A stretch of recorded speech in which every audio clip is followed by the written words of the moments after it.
failure is not fatal. And in a lot of cases, it's actually necessary because it gives you something to iterate on.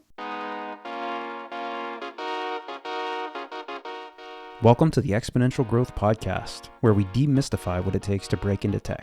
I'm your host, James Hudnall, and my goal is to highlight real-life examples of people moving into careers they love, so you can too.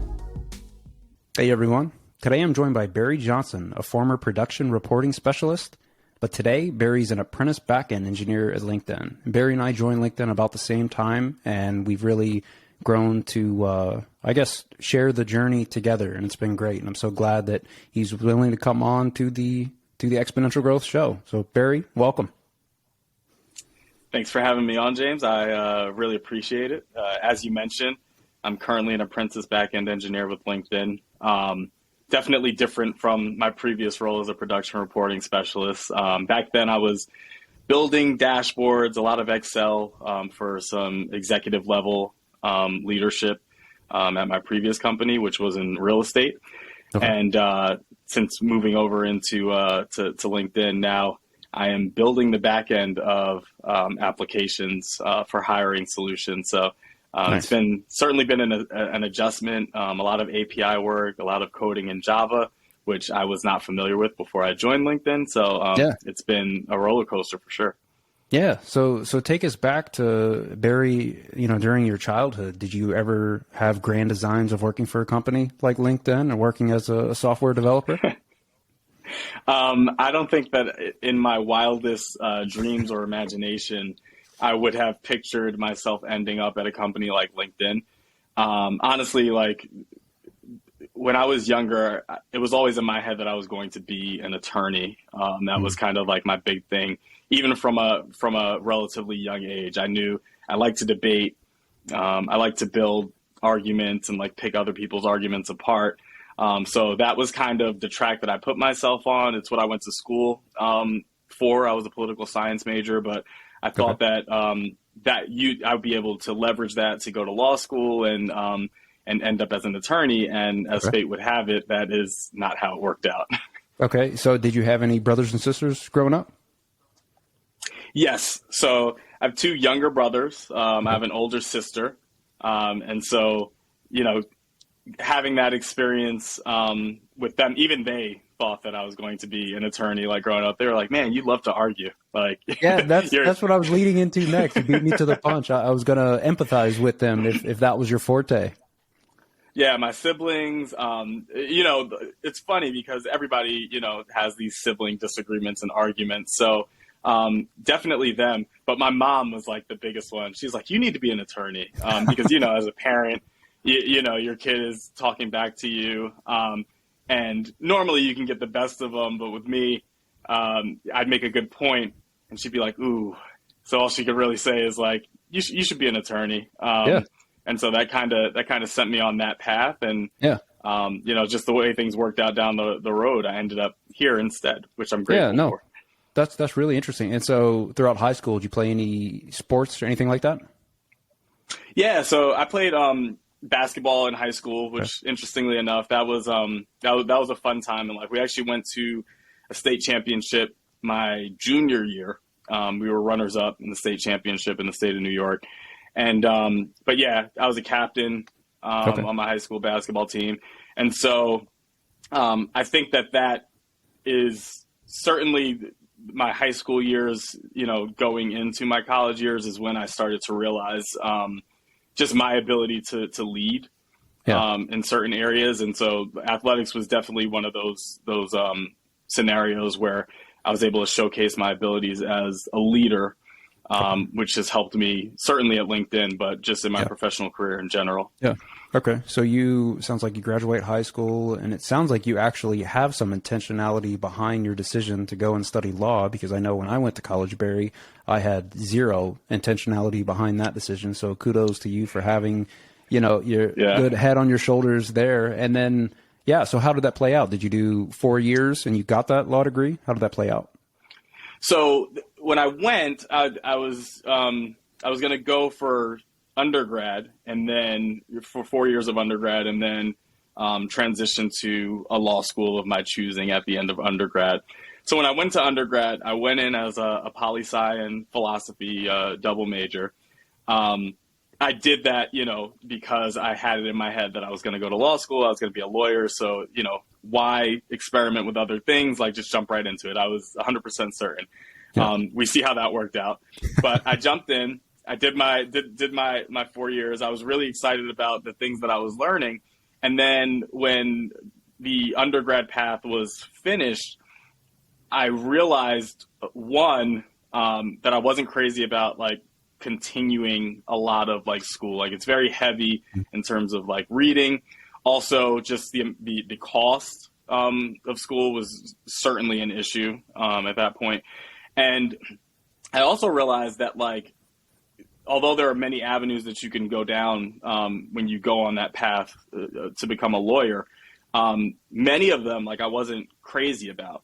I always thought that I would be doing something, like it would be, I guess, to romanticize it a little bit, like your Law and Order criminal defense type of deal where you're working with like really interesting cases, hopefully getting paid very well. And for a lot of lawyers, that's not their experience. Like, you have people who deal in especially the more lucrative fields where you're making a lot of money. They're dealing more in like entertainment law or contract law. A lot of reading, a lot of like finding loopholes, not as much like courtroom dramatics. And then for like criminal defense attorneys, for, private ones, they can make a decent living. But for like a public defender, which is probably, if you have like a worldview where you really want to help people, would be where you would help the most, pays the least. And so it makes it very difficult to support other things that you want to do outside of work on that type of a salary. And so that's when I started to look in different directions. But that was the path, finish school, but undergrad, there was a hard line at the end of undergrad that caused me to pivot, which was a roller coaster in and of itself. Okay. And during that time frame, I guess during your undergrad, were there any hints that you might be this technology guy that you have now moved into? None at all, really. So interestingly enough, my university, based on like your SAT scores, you were able to kind of like test out of your introductory like math and English classes based on that. So like you may have to go through those, but you may not as well. And so I happen to be lucky enough to like be able to opt out of those classes. And when I left high school, I was like, even though I was like decent at it, I was like, oh, I'm never going to take another math class again. I'm never going to take another like science class again. Those were like out the window. Like I literally said those words coming out. And so interestingly enough, had I continued on that path and taken a math or a science class, it probably would have brought me, closer to where I ended up in a STEM related field. Instead, I chose to like opt out of that. And so computer science wasn't even really on my radar. Coding wasn't really on my radar. So I did a lot of reading. I hung out with friends. And the funny thing is I didn't have a ton of friends that were traversing down that path either. Yeah. So it wasn't like I could get some secondhand exposure from them. A lot of my friends were like business majors. Yeah. And so they were looking to get into business in some form or fashion. And so my exposure to like computer programming didn't come until after, when I was in that in-between stage where I'm kind of trying to figure out what I want to do, because I'm thinking law school is kind of not for me. Yeah. And working a lot of jobs that I hate. Yeah. And then I got introduced to coding, just kind of trying to figure out what my next steps were going to be that way. Yeah. It's interesting that you say that, because looking back, most of my friends during that time period, they were avid gamers. So that was my, I guess, template, so to speak. Not a lot of, like you, I didn't have that blueprint and had no idea what a tech career would even look like. I always kind of thought of myself as a tech guy, but, not beyond like the basic fix the computer kind of a thing, not at a programmatic level, but just like basic IT troubleshooting. But it's definitely nice now with all the resources that we have where, I guess you're not limited to your friend circle, but basically limited to whatever kind of search that you can do and the communities that you can find online. So you mentioned a few jobs that you maybe weren't thrilled about. Do you want to talk about any of them? Yeah, sure. So, leaving school, I went to school in Pennsylvania. I'm from New York originally. So leaving school, I went back home like most kids do. Like you Yep. either stay where your network is at after school. So most kids will either stick around or they'll head back home, seek refuge with your parents and try and figure Yep. out like what your next move is going to be. I did that. I chose the latter. Yeah. Yep. So I went back home and kind of hung out in New York trying to figure out what I was going to do. Of course, like during that time period, now you're getting your first like real dose of like adulthood. Cause like college is like, it's adulthood, but it's not. Like college is a setting that you will never be able to recreate outside of the college setting. It's very unique in that sense.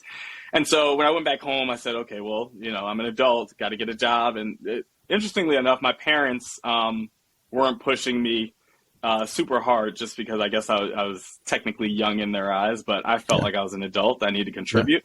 And so CVS, I guess it's CVS Health now. At the time when I first started working for them, it was CVS Pharmacy. They gave me an opportunity to come into management and just based off of my background, my college experience and work as a manager. So I worked there for quite some time. Definitely not one of the best jobs that I've ever had, but it did teach me a lot. Again, that was another example of just being in a leadership role. I had, people that I was responsible for and employees that I was responsible for and ran the day to day. But retail in general, there are people out there who are passionate about retail. I don't know many of them, but I think they exist somewhere in the world. Yeah, that wasn't definitely you. Was not a passion of mine. Okay. You deal with just a lot of like day-to-day stuff that I wouldn't wish on my worst enemy.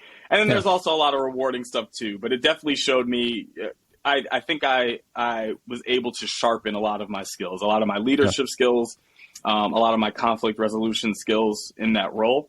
Yeah. And I worked there for about 5 years, give or take. Okay. So I was there for quite some time. During that time period, I didn't know what I wanted to do, but I knew that it wasn't going to be that for the rest of my life. Like to me, that was like a means to an end. Yep. And so during like the fourth, I would say the end of the third, like toward the fourth year, I started to like try to figure out a way, how am I going to transition out of this role? And so I had these skills, I had this experience, and I thought like, the actual requirements for work were such a burden on me. And I felt like I was just so miserable outside of, or within the workspace that outside, like it caused my life outside of work to struggle or to struggle with life as well. So like I would leave work and like, you're just so miserable from work that like now it's like bleeding into your personal life. You're walking around miserable, you're mad at the world.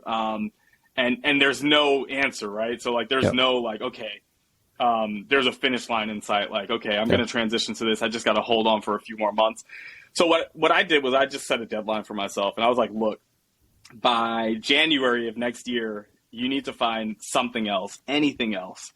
And one of my friends that I worked with, interestingly enough, I met him through CVS. He was a manager at a different store. He was like, hey, I'm going to work for this security company. Like, you think you would want to come? Like, I'm working an office job, but like you can do anything that you want. Like you could work security, you could not work security. And I was like, you know what? This could be my pivot point. So this could be like, I go into this, it's not a permanent thing, but it's a way for me to get out of this thing that's making me completely miserable and into something that is a little bit better. And so I took him up on that and I transitioned out of that and I was in security for a little while. At this point, I'm still in New York, but I started thinking about potentially relocating and also like other things that I would want to do. And that's when I got introduced to programming. So the security thing was great. I did it for about a year. I worked for a professional soccer team in New York. New York City Football Club. And that was an awesome experience. It wasn't what I wanted to do for the rest of my life, but Yeah. or up to that point, I wasn't really a soccer fan. Although I was definitely interested in a lot of sports. Soccer was not one of them. Yeah. I became one after that. I got to be around some world-class soccer players on the back end of their careers. So if people follow Chelsea, Frank Lampard was there. Nice. David Villa was there. Andrea Pirlo, who is also an Italian legend. They all came there. And so that was really nice. Patrick Vieira was the head coach for a while. I believe he either played on a World Cup team or won a World Cup with France back in his playing days. So that was an awesome experience, and it was just lighter.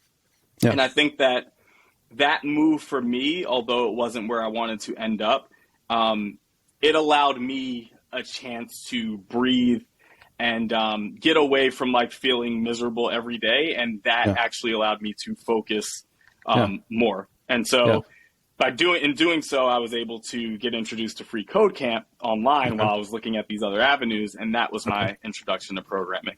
Okay, before we jump there, I'm trying to think, because I know there are people out there listening, Barry, that are in a similar job, like that CVS management job that you had. They're probably fed up. They hate their jobs. And I'm curious what it was. Was it just, I hear that you were frustrated, and maybe that's all it took for you to set that deadline for yourself. What do you think, I guess, gave you the courage, or I don't want to call it permission, but what do you think really let you do that? Because I know so many people that just complain, and maybe they just don't see a path. What do you think that was for you? So I agree with you in that a lot of people don't see a path, or they kind of feel stuck. Like I've heard that before from different people, and I felt it too. I think that at that point in my life, I think that was the point in my life where I started to do a lot more leaps of faith, and a lot more betting on myself. I've always been like a pretty confident individual, and I think that was like my first major bet that I put down on myself just in my adult life, was to say, like, you have a skill set that you've acquired over time in this role. It may not be the exact skill set that you need to like get to where you'd like to go, but it's definitely a skill set that other companies, other people value. So you need to figure out a way to sell yourself, and you need to kind of double down on that skill set and allow it to serve as a stepping stone to acquire more skills the next place that you go. And so I think that a lot of it was just like internal, because nobody really pushed me. Like, my parents were okay with me kind of doing that. They kind of wanted to know like what I wanted to do long term, but nobody really pushed me to go in any direction. For me, it was just like, I felt like I had untapped potential, and I felt like a lot of it was being wasted there. And so at a certain point, you get fed up with the role and just feeling the way that you feel on the day-to-day. And that was a big part of it.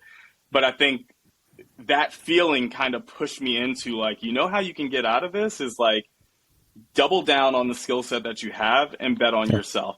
And that was just one example and kind of the starting point for me to continue doing that up until this point that I was able to, get a great gig at LinkedIn. No, I love that. And I got so much respect for you being willing to go there and to, I guess, believe in yourself to do that. And it sounds like there's like this underlying force behind you just pushing you. And it's interesting because I never really thought about it, but I felt the same thing when I was at my last job, where I was an assistant manager for a few years. And kind of like you, I could kind of, I guess, project forward and look back and not be happy with how theoretically that would have played out, because I feel like I wouldn't be living up to this potential, whatever this thing is that I feel like I could become. And I know that really drove me and helped get me where I am. And I'm curious how, again, before we move on to the programming bit, how do you rein that in? Because I know for me, sometimes that thing just lets loose, and it's hard to, I guess, maintain other priorities. Like, I know you're a new father, as am I. How do you keep that in check?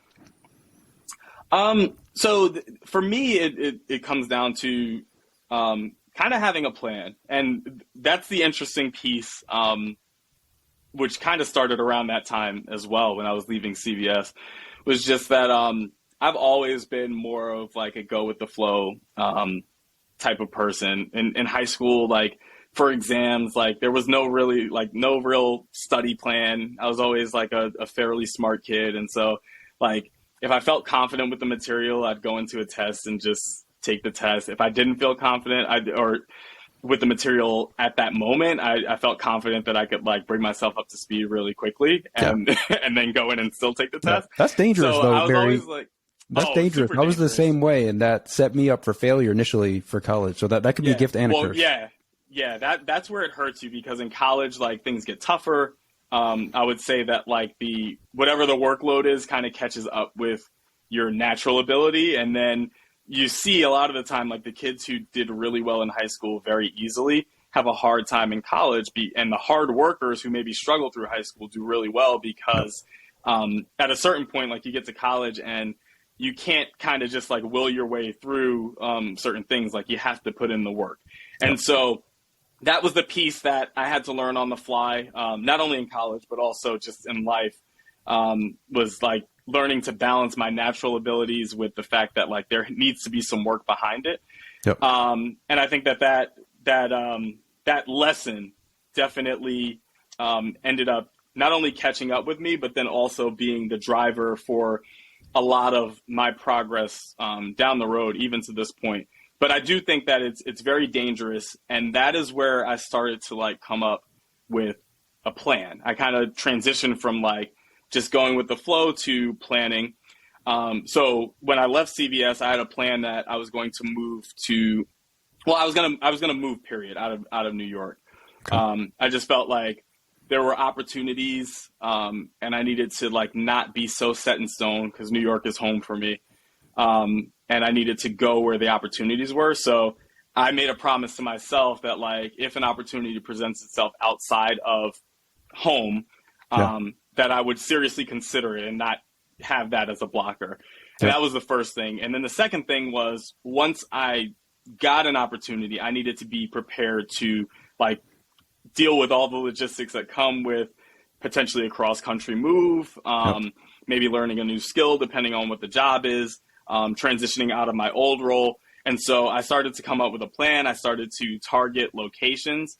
One of those locations was Tampa, Florida, which is where I am now. And that's kind of how I made that move. Was once I got set on Tampa, that then spilled into me looking at what the job culture was out there, what was available, what the housing was like out there, what apartments, what area I would like to live in. And this is a place I had never been in my life to that point, was Tampa, Florida. And so that was like the start of my planning. And I've pretty much taken that and applied it to everything from that point forward. So if I was going to quit a job, I had a plan for what the next move was going to be. I had different, checkpoints that I wanted to hit. And once I hit those checkpoints, I knew that I was on the right path. And that's kind of how you rein in that desire to kind of go crazy or just go with the flow and not worry about anything else. Yeah.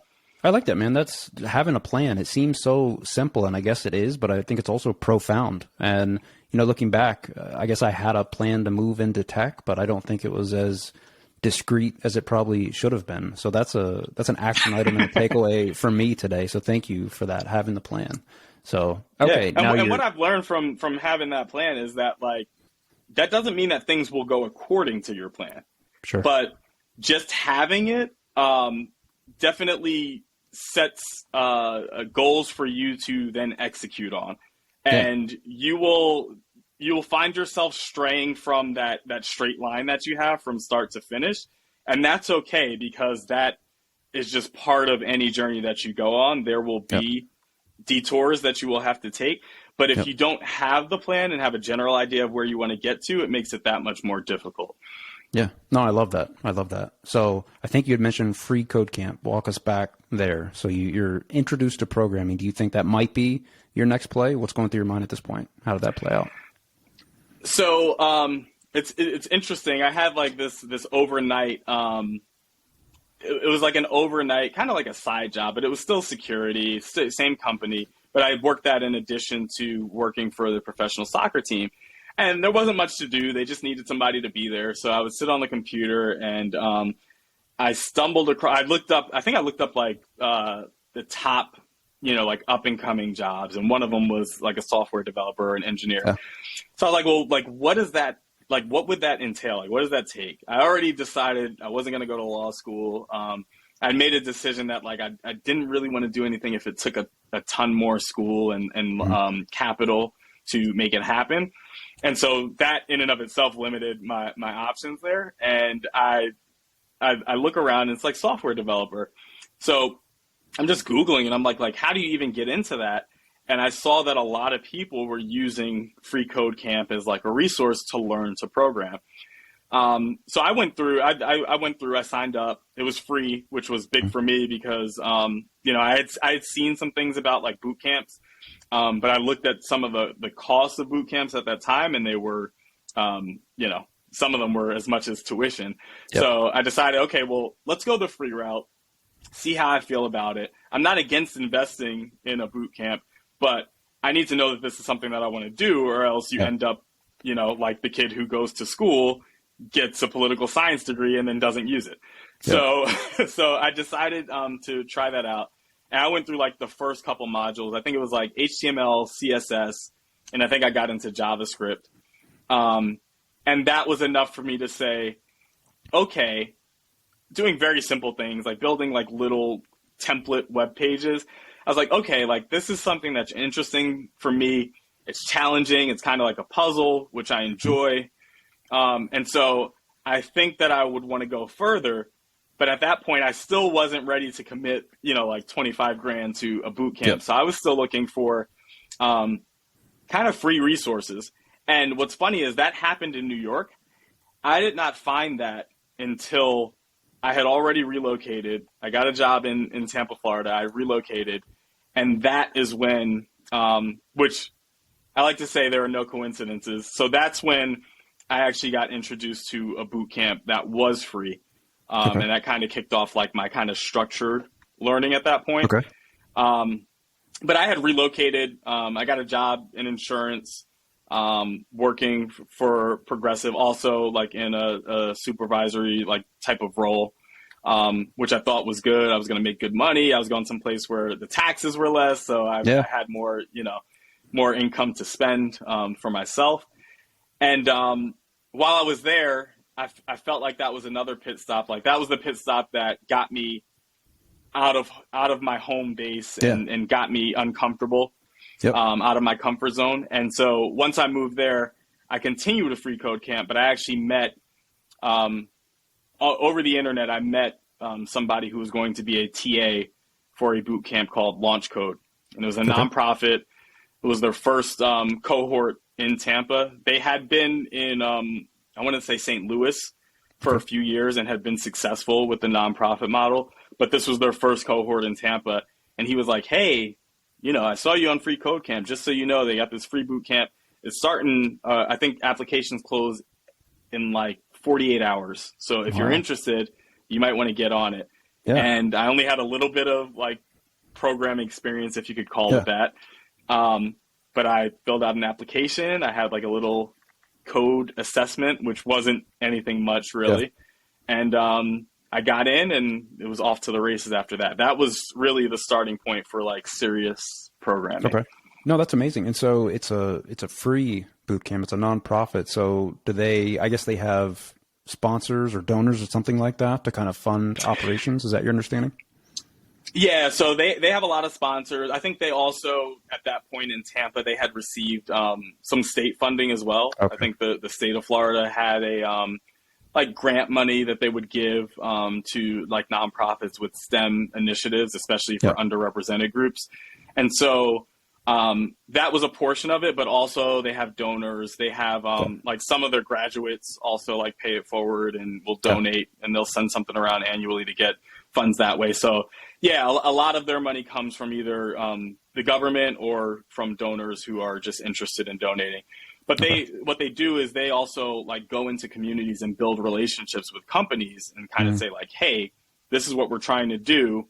Would you be able to, if we can teach, these programming languages to these people, would you be able to open up five jobs for people who, similar to like an apprentice role where you could kind of learn on the job, but actual jobs paying you an actual salary. And so, so they do great work in St. Louis. Unfortunately, COVID kind of knocked them off track in Tampa. I'm not sure of their plans to start back up, but they are other places in the U.S. I think they're in Philly and a couple other cities as well. So that was my introduction. I learned Python and C#. During that, it was an 8-month boot camp. The C# didn't really stick, but Python did. And that was kind of what I leveraged to kind of continue on that career path. Okay, so an 8-month boot camp, and you had your primary job at this time as well, or had you burned those ships and you were all in on the coding at this point? So interestingly enough, I was still at my primary job. At this point, it was working with Progressive in insurance. And the job itself, it wasn't difficult. I was in a supervisory role. It paid well, especially for the area. I knew it wasn't what I wanted to do forever. And so I hit another one of these inflection points at a certain point where my schedule changed at work. And so I was working longer days, less days a week. I think I was only working 4 days a week, which is pretty sweet. But I was definitely working longer hours. And they conflicted with my class schedule for launch code. So this is another one of those moments in my story where you just kind of have to bet on yourself. At the time, we were meeting twice a week for 3 hours from 6 to 9. So evening classes, like that was kind of nice. But on those days, my work schedule was interfering with that. I tried to work with my employer. They didn't really want to work with me. And so I had a conversation with I just remember coming home from class one day, and at this time I'm living with my girlfriend, who is now my wife. But at the time, we were, just partners and living together. But at that point, once you're that deep into a relationship, all of your decisions impact one another. And I was like, hey, this is really interfering with me finishing this class, and I feel like I need to finish this class in order to like take the next step. So I'm thinking about quitting my job. And she didn't even like bat an eye. She was like, yeah, like do it. Don't think about it, do it. I'm pretty confident that, a job is a job. You'll be able to find another job. But if you think that this is important, do it. There is something to be said about having people like that who will support you no matter how outlandish your ideas seem at the time that they start to take over your brain.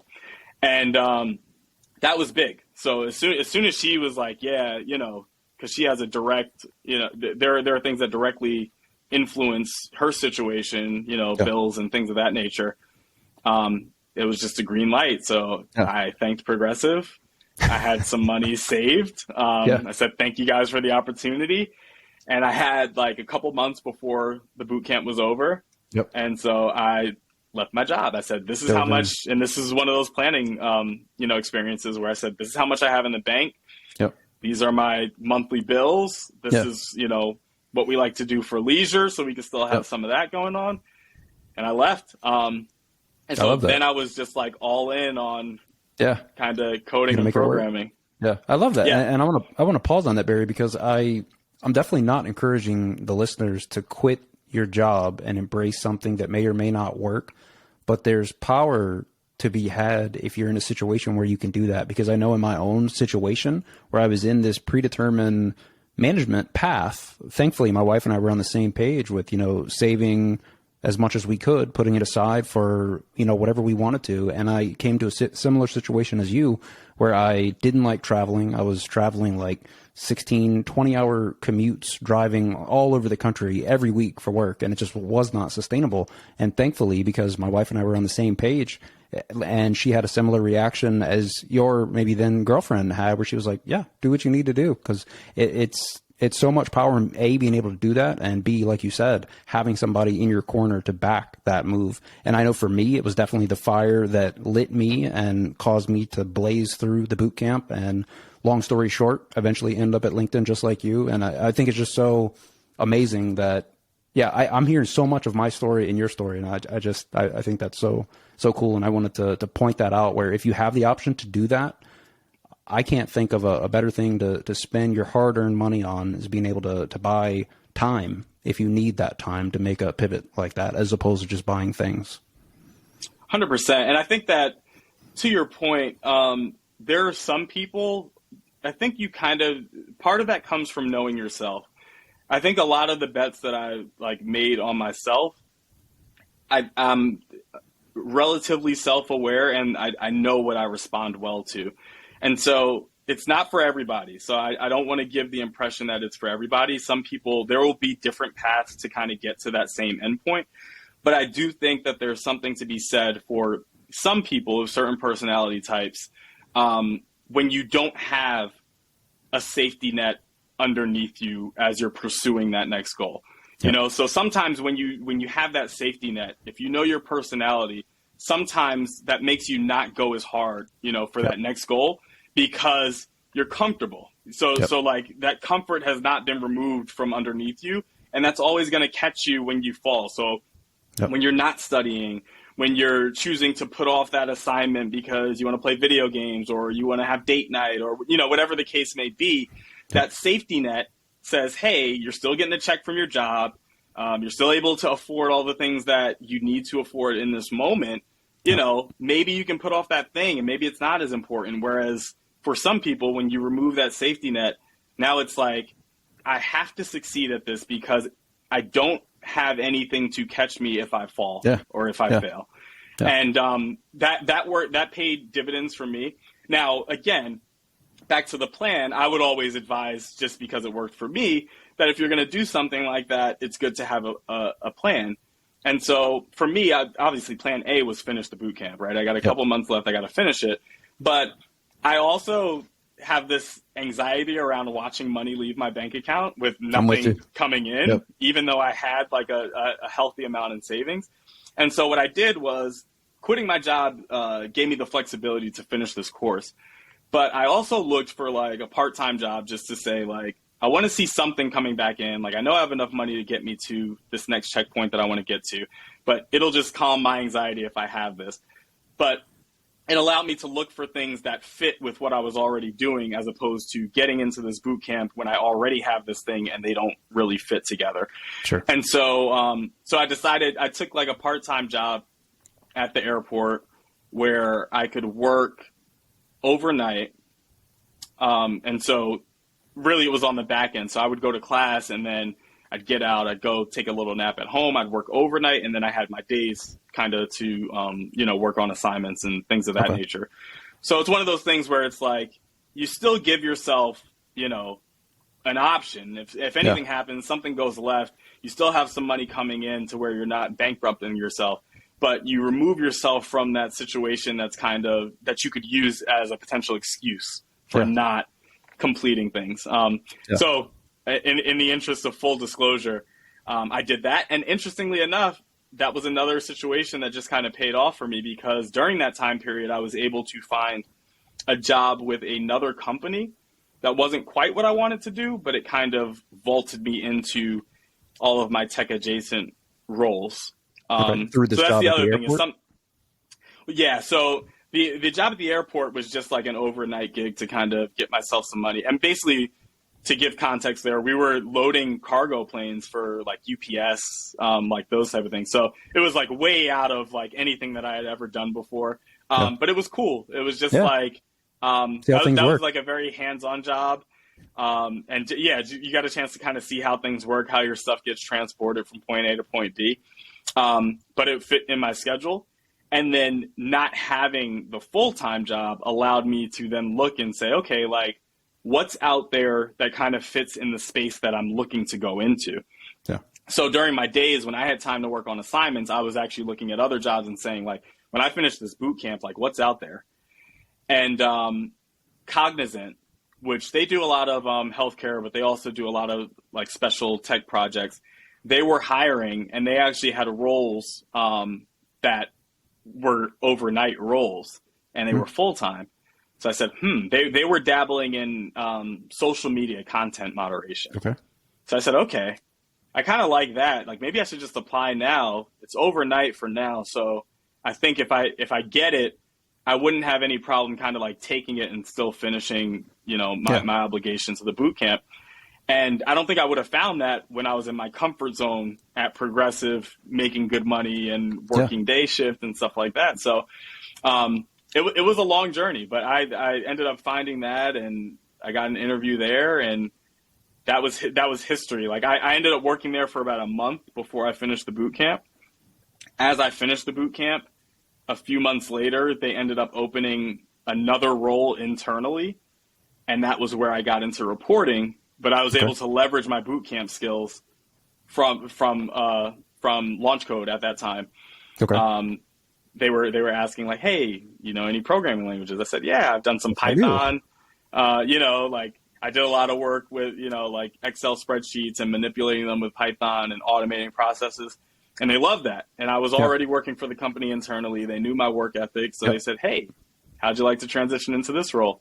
Yeah. And that was all she wrote. That was my work experience. Nice.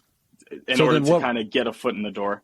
Yeah. So you switch over to Cognizant, still doing the boot camp. You graduate the boot camp. Sounds like you're able to switch over to a different role with Cognizant. Did it ever become like a pure programming, or was it kind of like an ad hoc, these things so you can optimize different things with them maybe? Yeah, it was mostly ad hoc. So, so there's so many like different checkpoints in the journey. It was mostly ad hoc, and like every day it was like my manager would figure out that I had like another like untapped skill. And that was actually a good thing for me, my growth and development, because as he like realized like, oh, you've worked with like databases, like we've got all this stuff in like Access databases. Like I was like, oh, that's pretty terrible, but okay. Yeah. And so like we'd go through like ways that we could optimize things, but like he kind of looked and saw my skill set. And so then he would go back and kind of look at the business and where we needed to improve. And he was kind of essential in kind of like just figuring out how he could use my skill set to help the business. Yeah. And at the same time, it helped me develop and see like all the things or all the applications of the skills that I had acquired outside of just like building a web page or making a tic-tac-toe game, like building these personal projects that didn't really solve real world problems. Yeah. Now I've got a manager who's saying like, no, we've got a real problem here. I think your skill set fits this. How can we leverage that? And so that was really helpful. My time at Cognizant was really helpful because it showed me kind of some more practical uses for my skill set. Unfortunately, and this is kind of, I think we spoke about life kind of diverting that straight line path that you thought you had. Unfortunately, Cognizant, like that line of business was just a line of business that they kind of dabbled in for a couple years. Mm-hmm. And then they felt that was not really a line of business that they wanted to stay in. Okay. And so after I want to say like 3 years on that project, they discontinued it. They tried to find people like different jobs internally if they felt like your skill set fit, but they had a ton of layoffs. And it's funny because just watching what's happening in the tech space right now in terms of layoffs and stuff like that, that was I had never been laid off. I'd never been fired or laid off from a job to that point in my life. So it was a new experience for me. But Cognizant, I think globally they laid off about 15,000 workers at one time. Because while we were doing work in US and we had a sister site in Arizona, they also had people doing the same type of work or work related to it in India and other places in the world. So they laid off 15,000 people. We were included in those layoffs. They did great things. Like I have great things to say about Cognizant. Like they did things that I've never seen at another job. They held job fairs. They let other companies come into the building to like try and help place people. Yeah. So that was like something crazy. They let us know in advance. Yeah. They gave us great severance. So part of these journeys are also like getting lucky, where you kind of fall into the lap of a company that really cares about their employees. And that was my experience with Cognizant. Yeah. But they laid everybody off. And that was another point in my life where I'm like, okay, so got to figure out the next plan. And I have this window because they let me know in advance. Yeah. So I wasn't even paying attention to like their job fairs and stuff like that. I was like, okay, I have this experience now. I took my boot camp experience and I've applied it here. So now I can point to different metrics that I brought up. Yep. And so I started crafting my resume, and I started getting back out there, seeing what was out there. I had a window, and a lot of people were saying like, hey, well, we've got like 3 months of severance, so I think I'm going to take a little break. And I was like, no, I think I'm going to look for a job that I can go straight into. And I'd like to take that severance and put it away for a rainy day in case I have another crazy plan to quit a job or something like that. From what I've heard, Barry, I feel like you were almost excited at the layoff as much as you could be, because you saw it as like the next challenge for you to surmount. So that's a common theme in my life. I think that like there are certain things that you can't really do anything about, right? Like you have to kind of deal within the framework and the parameters that you can control. And so like you give your all to a company, you work really hard, you show up to work every day, you do everything that's asked of you and then some. And then the company just decides like, hey, you know, we don't see this as profitable for us, and like this is a line of business we want to get out of. You can't really control like what the CEO, the direction the CEO wants to take the company in, right? Yep. But at that point, I felt like it was an opportunity for me to like increase my personal wealth, because if I don't have to spend that severance, you know, on needs while I look for a job, then now I have that pocketed, while also putting to the test like all of the skills that I had been able to apply and seeing like what that could net me if I'm able to sell it really well to the next company. And so like, I think that like the people who do really well just in life period look at like anything that like most people would view as like a setback or like a hurdle and see it as an opportunity. And so for me, like that was my mindset, is like, we're getting laid off. There's nothing you can do about it. So like, where is the opportunity in this layoff? And for me, it was making sure that that next job, like, you know, was offering me a salary and some benefits that like really fit where I was at in life, while also like using the things that Cognizant was providing to us on the back end of it and saying like, hey, I can put this away for a rainy day. I can take the skills training, the resume workshops, and like use that to craft, you know, my situation, you know, to get me to that next stepping stone. And so that's when I linked in with my previous role that you alluded to in the beginning of the podcast, for a small real estate company, privately owned. And I was a production reporting specialist there. And the only difference was that like I was the guy. So there was nobody else. Like I didn't have a team. It was like just me. And I was just optimizing all of the reporting, all of the dashboards. I got experience with Tableau that I didn't have prior to that. So that was like something else. I also, because it was such a small company, I got to work directly with the CTO there. He had built a lot of their platforms in Python. So that was awesome, because I was able to kind of leverage his education, his experience. He'd been a developer for probably 20 years. And kind of just look at the way that he did things on a day-to-day and have him kind of critique the way that I optimize things. And that was helpful to me in being able to then reach out to LinkedIn 2 years later for the role that I'm in now. So before we jump there though, so before that job, what was the interview process like? We love talking about interviews. I don't know if you had any actionable advice for things that worked. Oh man, because it was beautiful, Barry, because you did the boot camp. You had a few years of experience at Cognizant where you've proven that you've improved systems using what you learned at this boot camp. So now it sounds like you've got an opportunity to interview and I guess try to explain all of that in a way that lends itself to you getting this next technical role. So I feel like some of Sure. that might be relatable if there's anything there. Yeah, absolutely. So the specific interview for this job, it's a funny process, and I'll give you some insight to it, simply because luck sometimes plays a huge role. But again, I'm a firm believer in no coincidences. So I'll give you some of that, and then I'll also give you just some things that I think helped me along the Sure. way. So when I worked at Cognizant, my manager there, we would talk all the time. It was just, we had a very good relationship. It sounds like an He made amazing sure to, manager. I meant to comment Yeah, on that he- because he wasn't threatened by your abilities. He was leveraging your abilities, which I feel really no, held that and team. he wanted to push me to kind of like get to the next level, whatever it was. Like he fought, like there were sometimes like salary debates, like he fought for me in every Yeah. one of those debates to like make sure that the company was like paying me what they should be paying me. So he was awesome.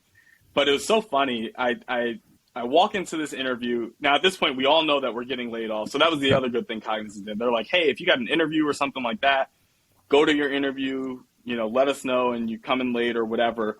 Yeah. So given that we had a close relationship and that was kind of Cognizant's policy on our way out, he was just like basically like, good luck at your interview. You're going to interview with this company. Sounds good. The salary sounds nice. I hope it goes well.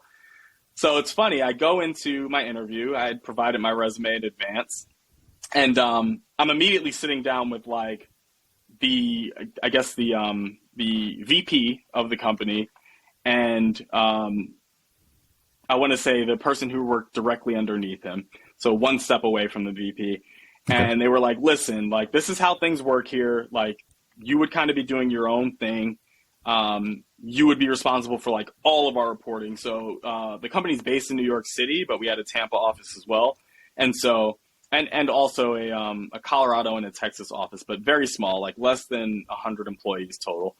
And so they were like, you'd be responsible for like everybody's stuff. So you'd have to collaborate with people in Texas and Colorado, but you'd work out of Tampa.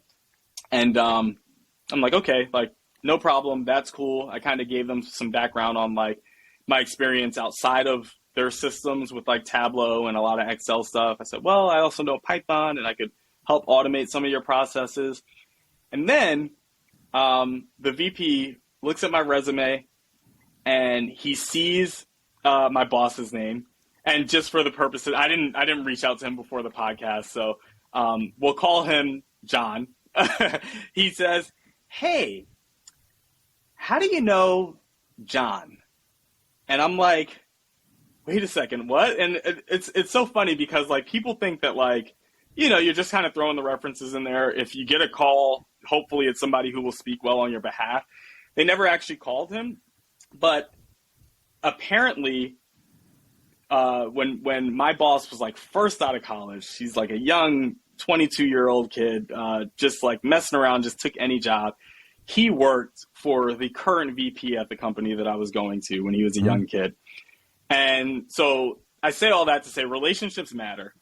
And he was like, how do you know John? And I was like, oh, he's my boss over at Cognizant now. He's like, really? When I knew him, he was just like a 22-year-old like goofball. Like, it's so good to see that he's doing well or whatever. And he's like, if he'll vouch for you, to the point that you'll put him down as a reference or whatever, like, I don't see any problem in hiring you. Like the kid was great when I had him. I hope he's doing well. Send him my love. Send it like the end of the interview turns into like him just saying like, send him my regards, tell him this, tell him that, ask him if he remembers me.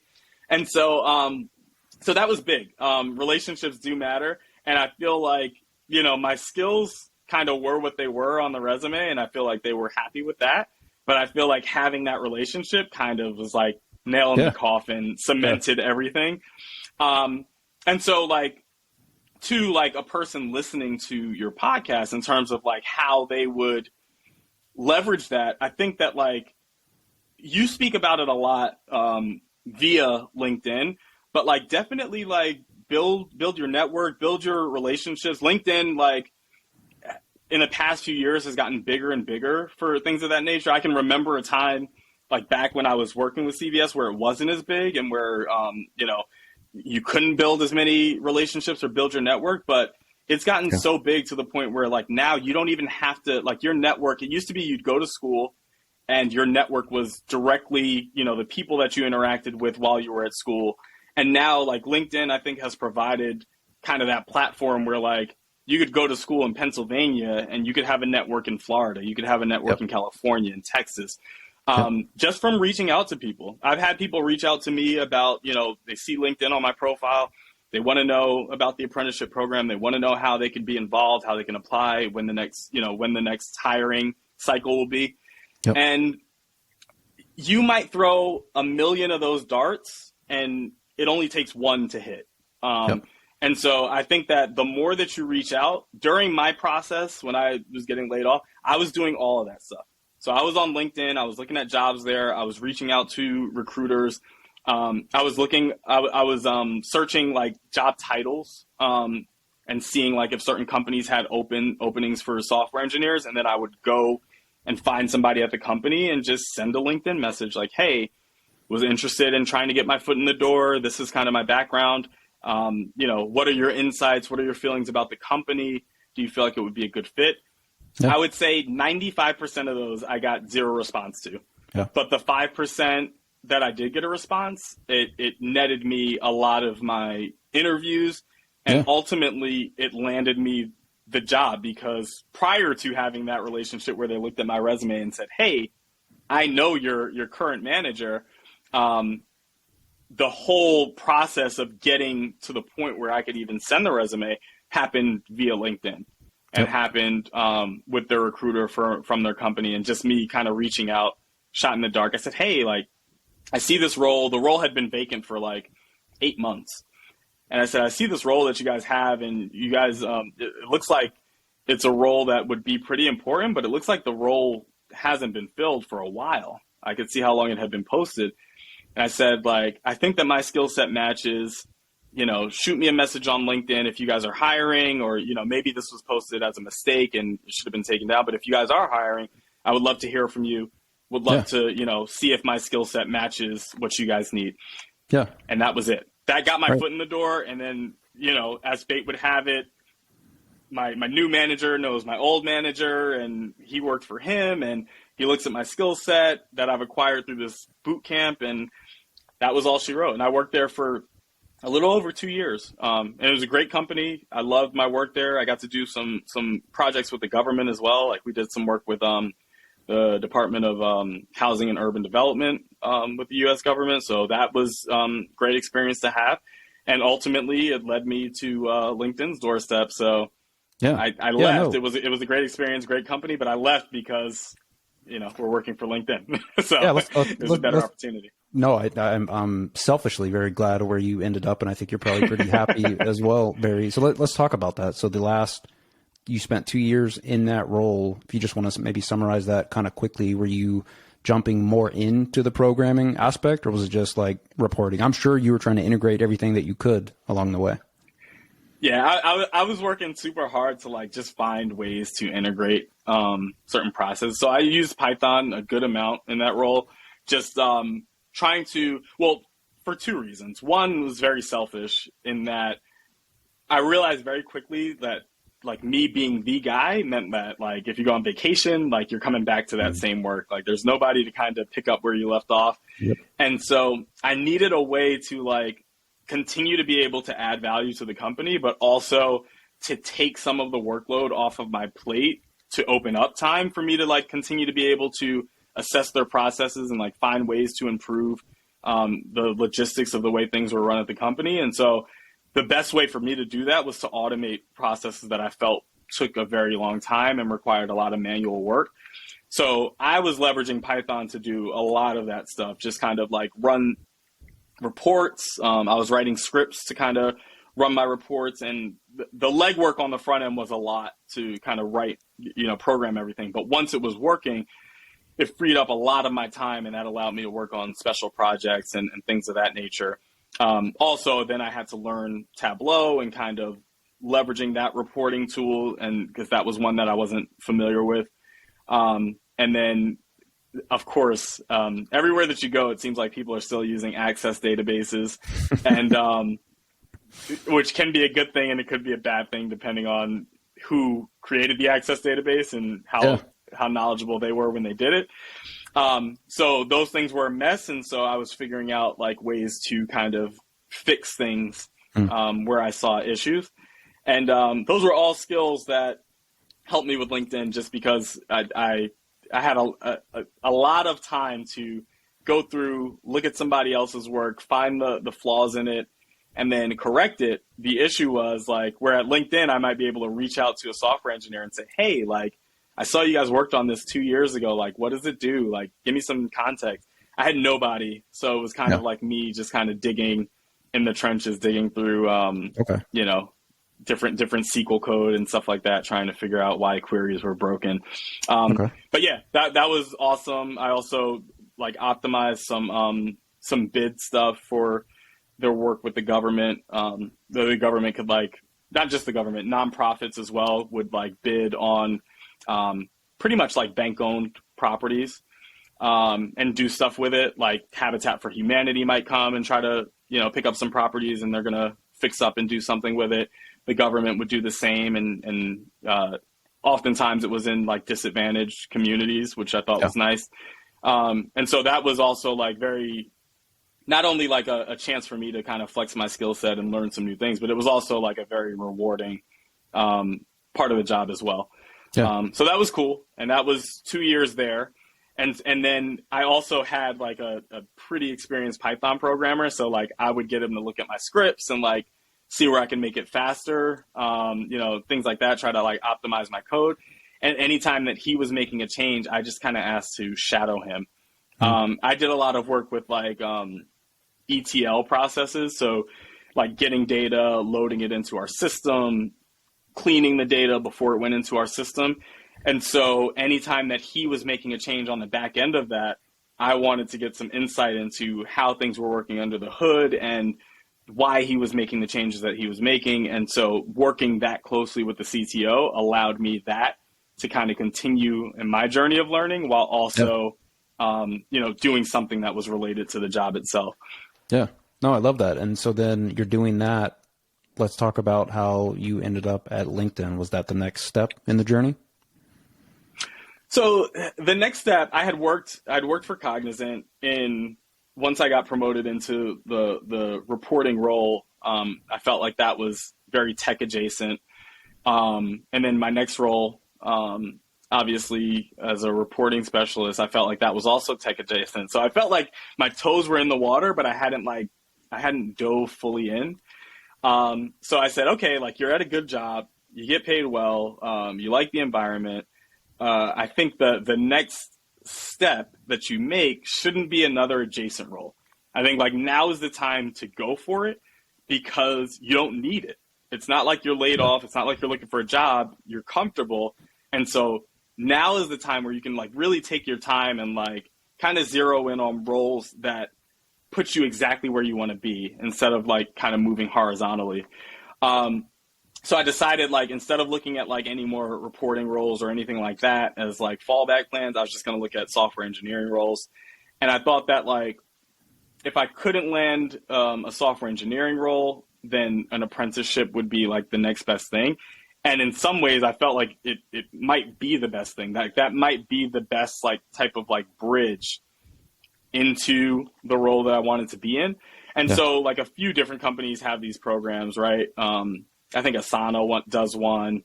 Microsoft has their Elite program. LinkedIn has Reach. And there are like a few programs. So I started looking at those and like seeing when the application periods were. Microsoft seemed to have them like going on like a regular cadence.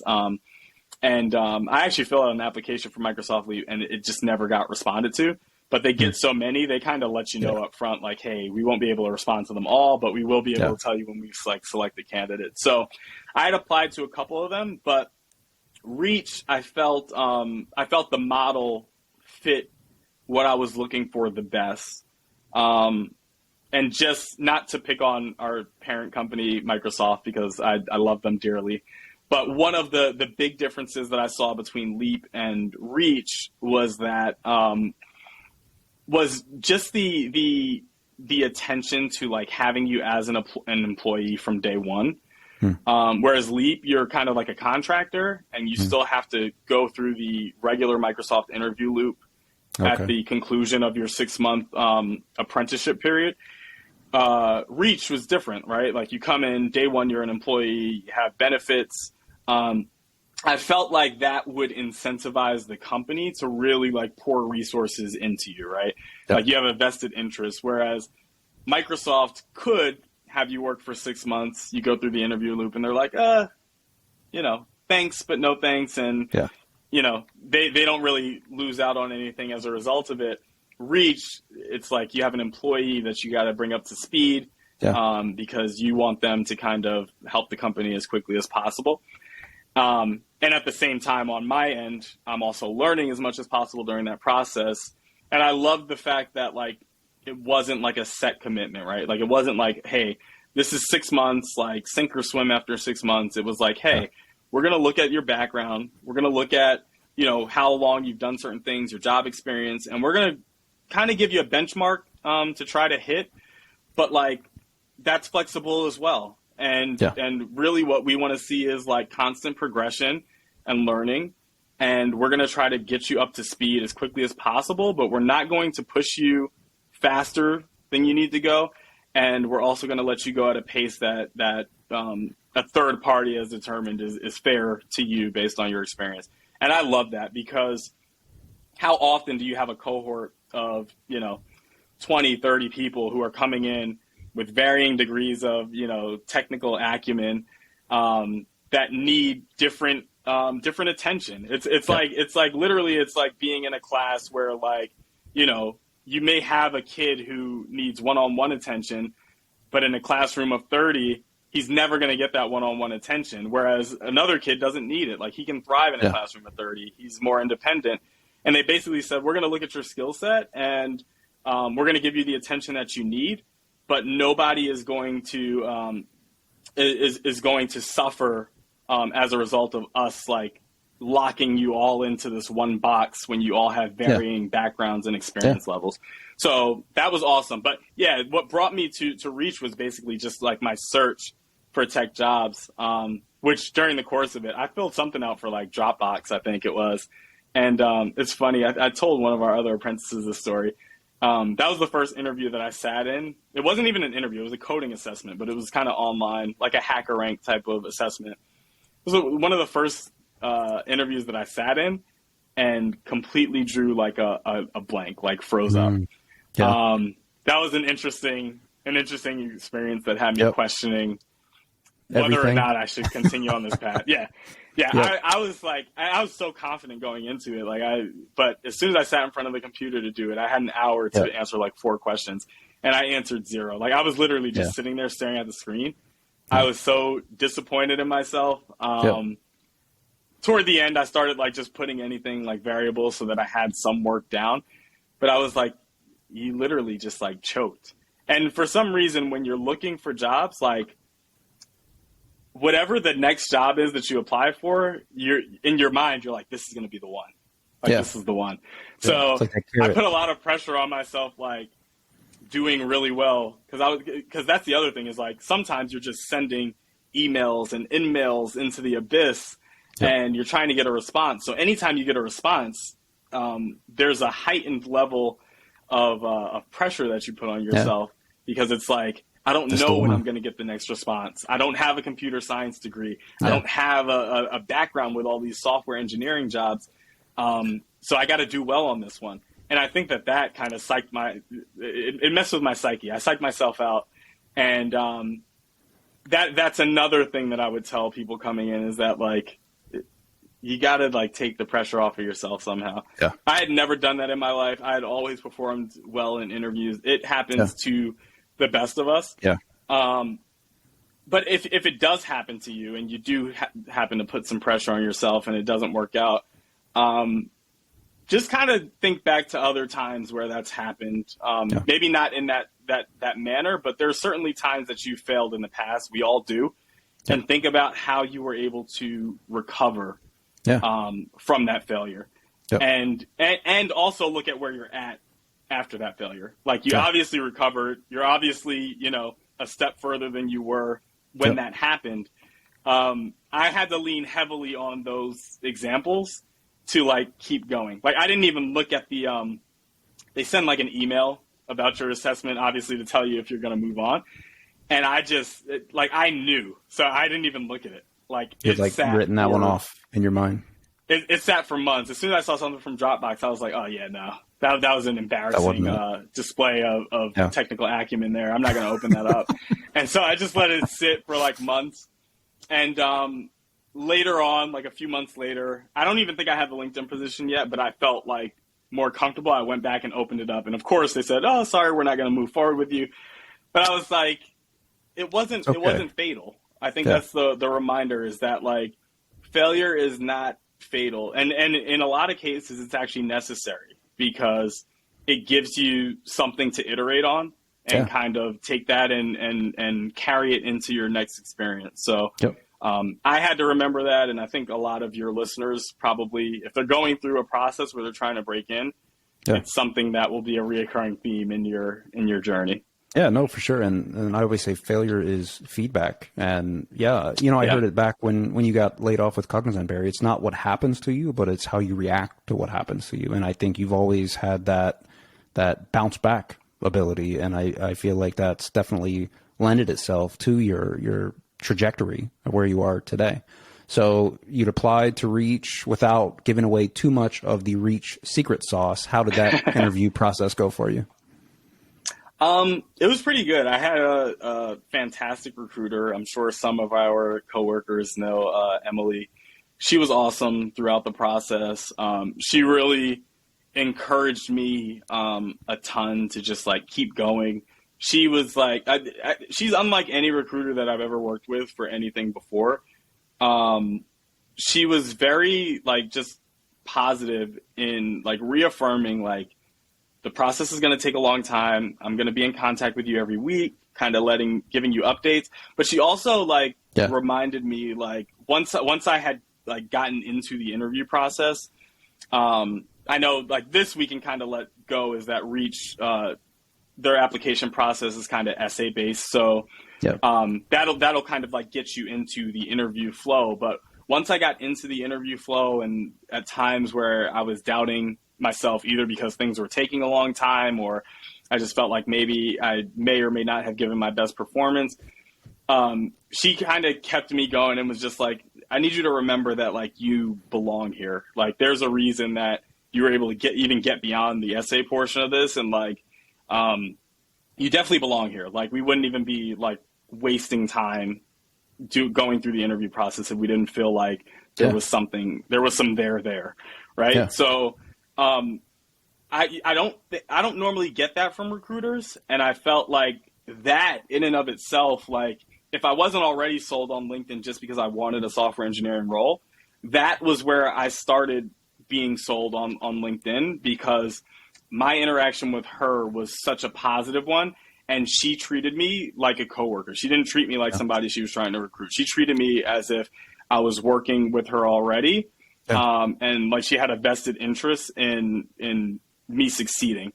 I also got a chance to, through her, kind of like have an apprentice like mentor me and kind of like reach out to me and give me some background on the actual process, as well as like, just the culture at LinkedIn. And I think that was a great experience. And that was something that she just proactively offered, because she saw value in it, and it kind of set me up already, kind of like then getting introduced to the culture and meeting another person and realizing like, oh, it's not just her.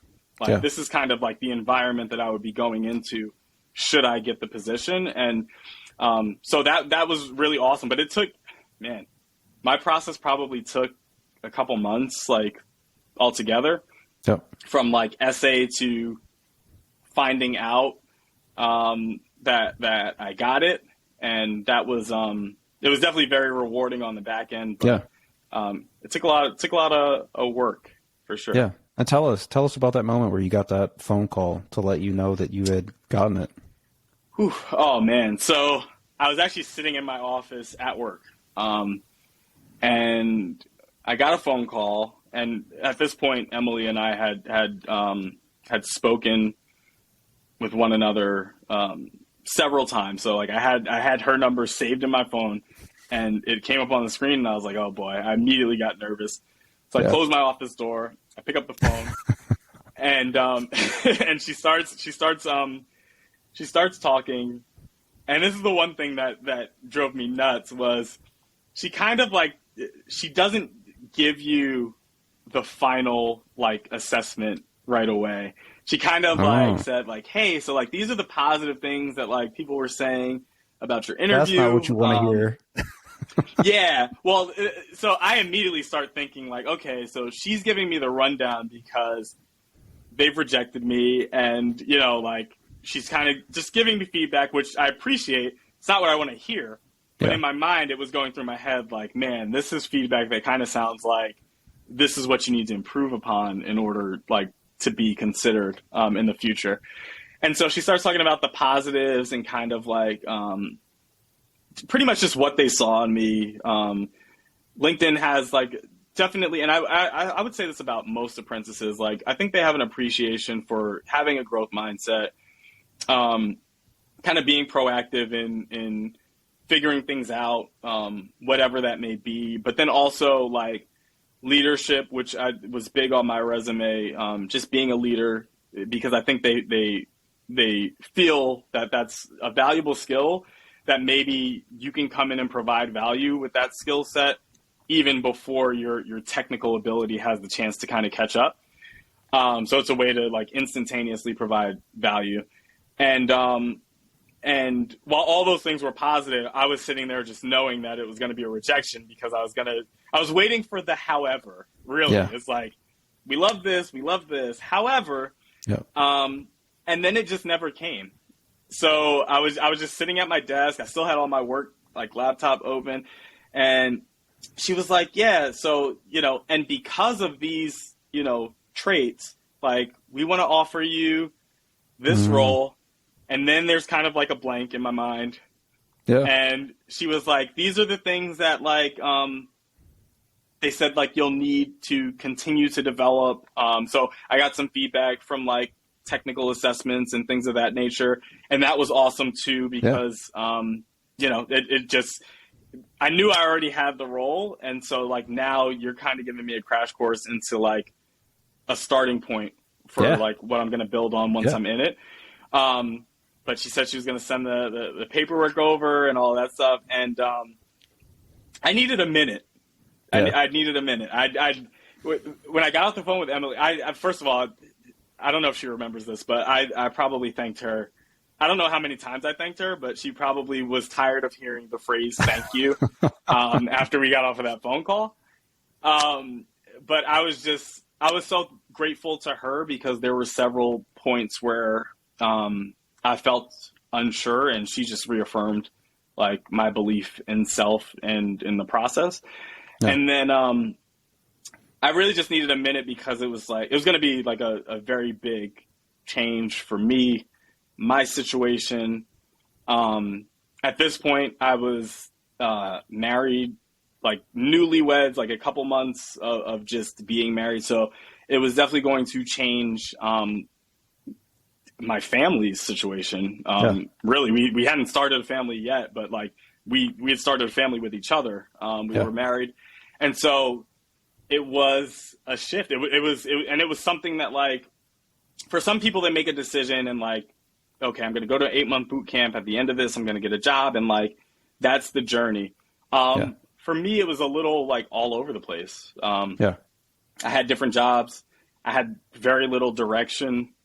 All I really had was like, just like, you had the plan. Once I decided, I had plans, even though many things are not according to plan. And, I had confidence throughout most of it. That allowed me to make bets on myself. Yeah, to the extent you're comfortable, Barry. So were you supposed to work out of was it the New York office? Because I know when I got the offer, the expectation was for me and my family to relocate 1,300 miles to Omaha. And that was the only reason that I still obviously said yes. There was a little bit of trepidation because of that. And I think I know you eventually ended up staying remote, but we didn't always know that at the time. So was the expectation for you to go to New York? Yeah, no. So the expectation, and this is funny enough. So I had spoken with my wife about this when I applied, because I knew during the application process that they wanted us to end up in one of their locations. And so I was trying to figure out, I said, listen, like, this is like putting the cart way out in front of the horse, but I'm applying for this role. If I get it, like, would you be okay with relocating? Like, because that was a conversation that had to happen first, because I wasn't even going to throw my hat in the ring without her being okay with it. And she said, yeah. And so I was like, well, like, which one of these cities do you think like would be best for us? And so we settled on Sunnyvale, even though I'm originally from New York. We settled on Sunnyvale. A lot of my family lives in the state of Florida, so I do have some family in New York, but like my immediates, my parents, they're in Kissimmee, so not very far. And then my wife's family is all in Tampa. And so like a good portion of our family is all in Florida. Yeah. So I thought it was interesting that she chose California, which is probably about as far away from Florida as you can get. And then during the course of all this going on, we find out that we're having a kid. And so that throws another wrinkle into the equation, right? Because now you're having this kid, the expectation is that you're going to be relocate. It's our first child together. So like we have no experience. Like I have nephews, but I had no experience like raising a child of my own. Yeah. You know, it's the perfect scenario to have your family members close. Yeah. So that you have help, you have people who can watch your kid gets to actually experience and meet, you know, their grandparents, their aunts and uncles. And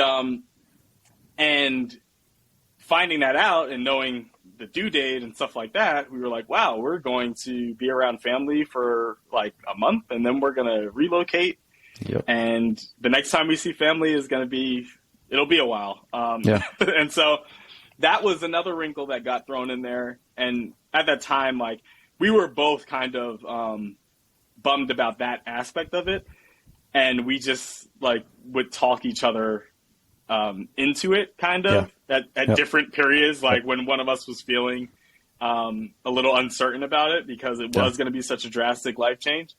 And then the possibility of working remote, you know, once we signed on, and we've spoken about this before, I think it was huge. And I know like for some people, the relocation thing was big, and I get it because just years prior to this, I was looking to relocate and to start new and to start fresh. And I think that is awesome that a lot of people did follow through with that. But for my situation as it was playing out, probably the best case scenario was being able to go remote, being able to stay close to family during, you know, the formative years of my son's life and having him have relationships with close relationships with all his family members. That instantly became like top of the totem pole in terms of like what was a priority and what was important. And and then just like the pregnancy itself was difficult. My son came early, very premature. He stayed in NICU for 3 months. So knowing that I would have had to like try and like make a move work with everything that I had going on, it was getting more and more impossible by the day, like as we got further along in the pregnancy. And just having support from my manager, from like HR at LinkedIn, was really helpful because even before remote became a thing, like my situation was on their radar. They were talking through like ways that we could, you know, just figure out how to make it work. Yeah. and what was best for like my family situation. Yeah. And as a new employee that doesn't have a lot of skin in the game, Yeah. and in terms of like what I could provide you technically compared to like your engineers that are already there, Right. like it's not much when you're first coming in. You Right. don't really know what you're doing, and you're trying Right. to feel your way through it. I was very grateful for that because they didn't have to. They could have said like, listen, you knew these were the terms and conditions when you signed up to apply. Yep. We'd love to work with you, but we can't, like, and Yeah. it was the exact opposite. They were trying to Yep. figure out like, how can we make this work? Because we saw potential, we still see potential. And at the end of the day, like, we think that there is a path to you still being able to do this and take care of your responsibilities at home and in your personal life.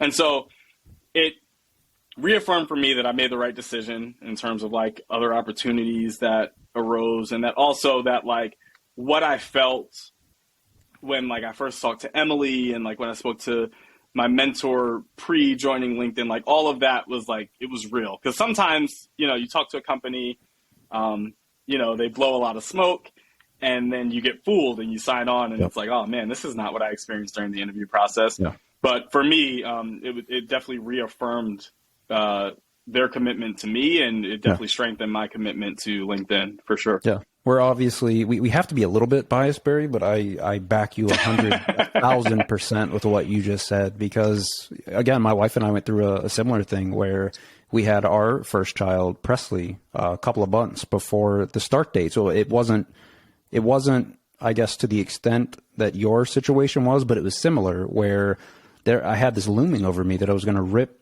my daughter out of the support network that she had over here in Virginia. And my wife was a trooper about it. We were going to treat it as an adventure. It was going to be fun. To be quite honest, I think I've said this before, the goal was to basically bust my rear end. I was going to prove myself within a year or two because I knew other engineers were allowed to be remote. So that was the plan. And I was just so grateful that LinkedIn ended up making that policy change because, again, to your point, if it was just me, like if I was single, I'd be happy. I'd go to California tomorrow. Like that'd be the life for me. But we're not all in that situation. Like everybody is different. And I feel like they definitely meet us where we are. And for me, that's instilled so much more loyalty, you know, towards LinkedIn. Yeah, it's really funny that just the parallels between our specific situations, because my wife and I had that exact conversation about like, okay, like I'll just go out there. I'm just going to just go all in. I'm going to go really hard. I'll get promoted. We'll petition to like be remote because at that point, like I'd be eligible. And then like, you know, so we'll treat it as like, you know, we're just going to live somewhere for a couple of years. It may be the only time that we really get to see the West Coast in depth. Yeah. And so like, we were like trying to spin some positives there, while knowing that like, that's the unknown. Right. Yeah. And I was telling her like, worst case scenario, you know, maybe they don't allow me to go remote, but I get some experience and then maybe I transition and I go to the next company and maybe, you know, we find a way that way to kind of get back to an environment where we're closer to our family. The way that it worked out though, LinkedIn just being forward thinking and also like kind of seeing how the model worked during COVID. I think COVID played a huge role because they had apprentices that had signed on during COVID. And so they weren't requiring them to relocate because of that. And so seeing that it was something that could still work and then implementing it because of, you know, the ease for your employees or the burden that it may take off of your employees to do that, for those who probably prefer that, which again is just, it speaks to kind of the culture and the environment and the forward thinking kind of model that our company has on the whole, because there are a lot of companies that went through COVID, saw that remote work worked really well, and still said, we're paying rent, so everybody come back into the office. And LinkedIn kind of split the difference and has made the office experience, to my knowledge, very good for the employees who are able to get in there a few times a week, while also being able to still support remote workers, and especially like a remote worker in my situation with everything I had going on. I was thinking like, man, as it was playing out, I was like, there's no way that they're just going to be able to accommodate. Like, I understood. I was like, this is just, it's too much. And it's not necessarily what they signed up for in the beginning, but they found a way, and I'll definitely be forever grateful for that, because it definitely, just getting the position alone changed the trajectory of, my professional development and my personal life as well. And I think that I would have had to make some tough decisions if they weren't able to work with me, and I could be in a completely different spot. So I'm definitely thankful and grateful for that. Yeah. So from way back when, being the argumentative Barry Johnson growing up to the poli-sci, you are now writing code at LinkedIn. So that is an amazing story. Barry, before we wrap, I'd like to throw you on the hot seat for some rapid fire questions if you're up for it. Yeah, absolutely. All right. What does your morning routine look like? Well, that's changed significantly. My son came home from the NICU recently, so he's been home for about 3 weeks now. And so my morning routine is like 4 o'clock in the morning, waking up to a screaming baby, getting him some food, thinking that I'm going to be able to go back to sleep, but not going back to sleep. So sitting up and probably watching like Dateline or like Law and Order, like reruns or episodes. And then my wife gets up for work, which allows me to kind of pass him off for a couple of moments so I can get some breakfast and some coffee. On a good day, there's a gym workout in there, which was definitely happening regularly pre-baby. And it's now like definitely like a perk if you can get one in. But I like to get a workout in. I'll come back, get a shower in, and then I'll jump on and start looking at my tasks for the day for my coding process. But it's changed drastically. That used to be like a much cleaner wake up routine, and it's not anymore. No, for sure. I know mine has changed as well, so I can empathize with that. All right. If money didn't exist, what do you think you would do every day? That's actually a great question. I think that if money wasn't an obstacle, there are probably a couple things that I would do every day. One would be to read. I'm an avid reader. I love to read, whether it's like personal books or just like history books, like anything. I love to read. So that's something that I would definitely commit to doing every day as much as possible. But I also think that if it wasn't a thing, I really, really like look forward to opportunities to give back, either to communities that I was a part of or communities that I feel are, underserved. And so I think that every day I would find just an event or a place where I could give back. Part of what I do now, I am part of a group called Aspiring Black Coders in Tampa. And basically we're just a group that takes underrepresented groups and kind of passes along any knowledge that we have. So we have some people who are super experienced engineers and some who are just starting. And we're all part of the same group, just kind of helping each other and putting each other onto opportunities. So that's something that I'm passionate about. But I also am not above like a good soup kitchen to go and like serve to the underprivileged or to the homeless. And I think that like whatever community you're in, I used to do it in New York. I've gotten away from some of those acts in recent years with my commitments elsewhere. But if I had all the time in the world, that would be like a major thing for me, is just giving back and trying to make sure people are helped who need it.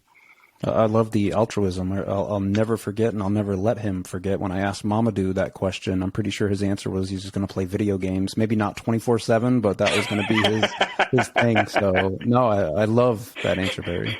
That's very telling. While I enjoy video games, I get a little more out of helping people. But there should be time set aside for that as well. For sure. All right. If you could send a single message to your former self to help you during that transition into tech, what do you think that would be?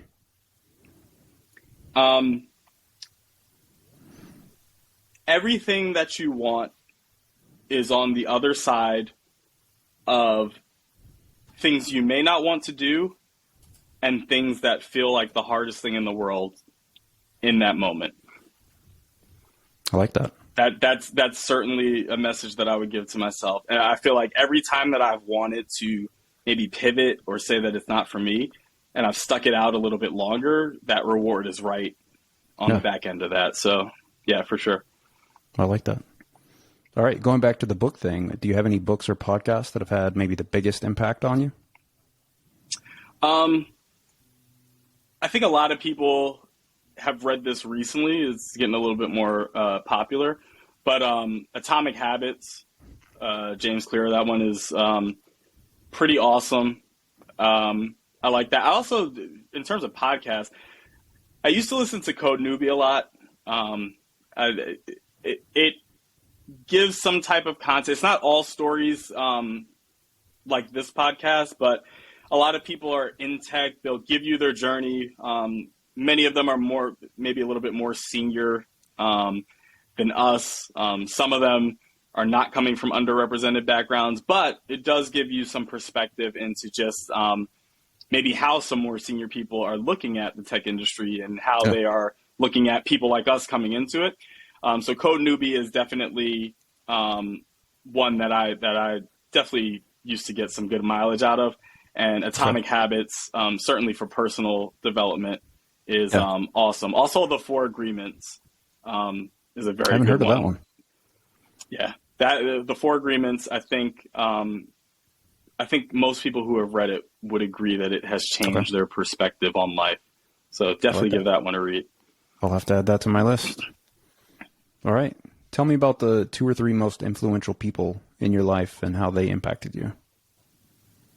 Man, my father is probably at the top of that list.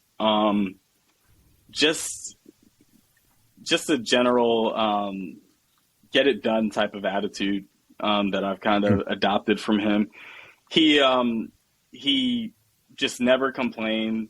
Even like growing up, like he never complained, and was always just like very solution oriented. So I've kind of adopted that to where like when there's an option to complain or try and come up with a solution, I'm going to try and come up with that solution. So very rarely do I vent. I don't know if that's a good thing or a bad thing, but very rarely do I have those, because like more often than not, like my brainstorming is not like how many bad things are happening right now. It's what are the solutions to the problems that I'm facing right now. And that's kind of helped me go a little bit further. Also, I would have to say, of course, my wife is extreme. She just has this, the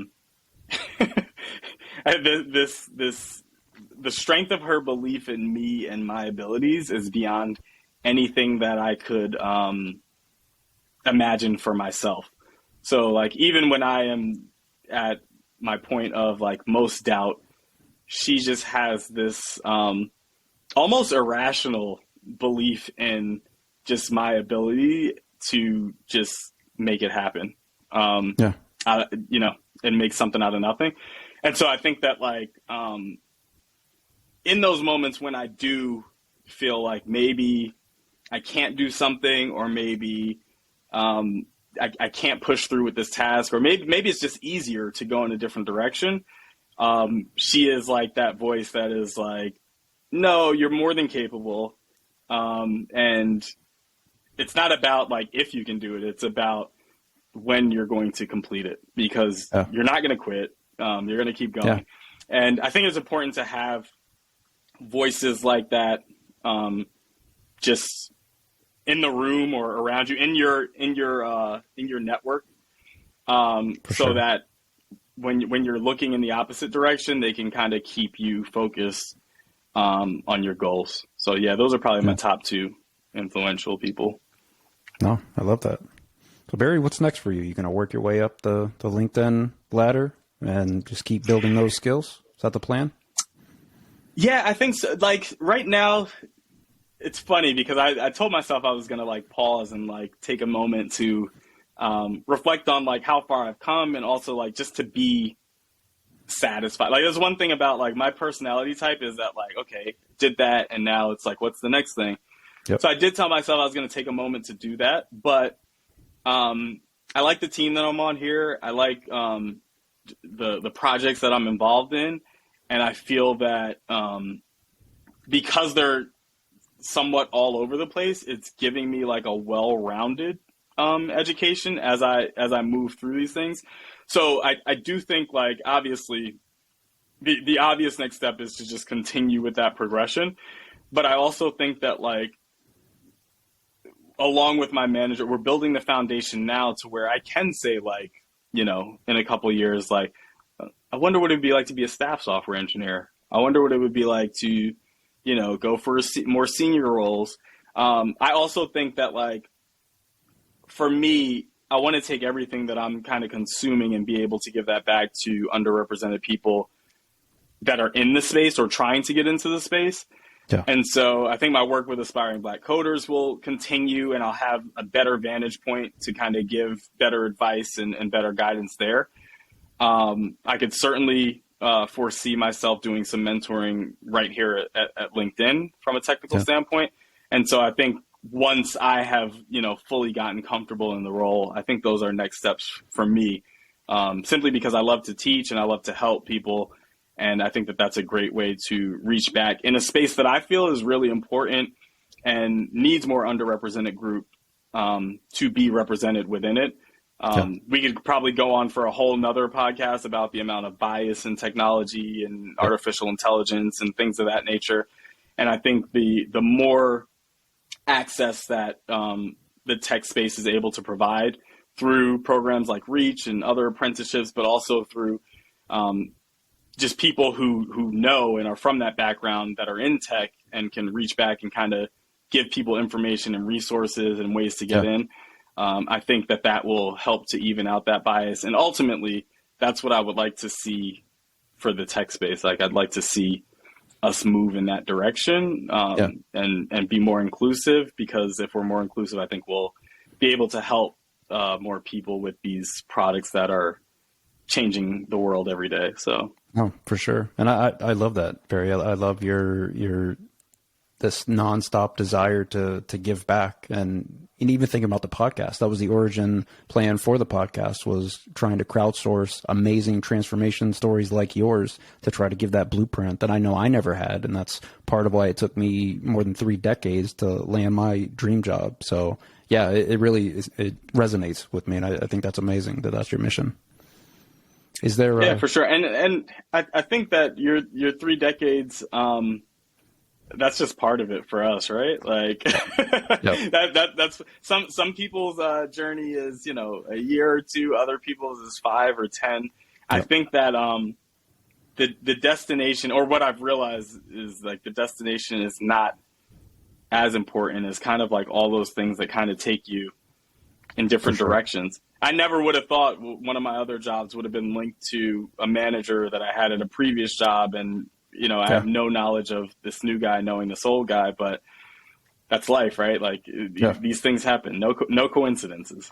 Yep. And I know we've talked about all the past experience that we both have and how they do lend themselves to our current role, even if it doesn't seem evident at first. They definitely do translate. So there's value to be had there. For sure. All right. Is there anything else that you wanted to talk about today, or anything else that you think someone that is maybe like you before and trying to break into tech, anything that you want them to know? Yeah. Well, one, listen to James's podcast, because you're going to get just a shameless plug here. You're going to get a wide array of developers or engineers with different worldviews. And I think that is an important piece of it. But to anybody who is like on a similar journey or trying to transition maybe from one role into another, I think my biggest takeaway throughout has been bet on yourself, number one. I think you have to, even if you have to fake your confidence for a little while, like fake your confidence, but you need to be confident in your abilities. And the caveat to that is, while betting on yourself, the reason that you should be able to do that is because you know that behind the scenes you put the work in to where you're a safe bet. And I think if you do those two things, you put that work in, and then you can't be scared to showcase that and bet on yourself. You're going to end up in the right spot for sure. It worked for me. That. Yeah. Yes, it did. All right. Where can people go to find out more about you, Barry? So you can definitely go to my LinkedIn, another shameless plug. Yeah. I actually accept messages from people who are kind of on this journey pretty much every day. I think, James, you probably have a similar experience there. Definitely reach out. Feel free. And James, if you want to plug my LinkedIn, please, by all means do. Yep. But feel free to reach out to me. I am a big proponent of just like giving back and helping any way that I can help you. Review a resume, do a code review, anything that would help you kind of take that next step. I would be grateful to do that. And outside of that, I'm just grateful to be able to build my network, because who knows, 10 years from now, I could be looking for something else and you could be the person helping me out. So yeah. Definitely give me a shout on LinkedIn, and we'll help each other kind of take the next step. No, I love that. It's a team sport, and I will definitely put your LinkedIn in the show notes. And Barry, I just wanted to thank you again for coming on today and sharing your story. I thought I knew you, but I learned so much about you, and I feel like there's definitely people out there that are going to hear this, and I think the story is going to help them. So I just want to thank you for coming on and sharing. Of course, and thank you so much for having me. I think what you're doing here is amazing. I've told you that before, but I'll continue to say that. And keep going any way that I can help. Definitely a blast. I love to be on later in your podcast development, so maybe we can see where the journey's at a year or two from now. Oh, that'd be great. We'll do like a annual check-in, if not more frequent, and see how we're progressing through life and through LinkedIn. For sure.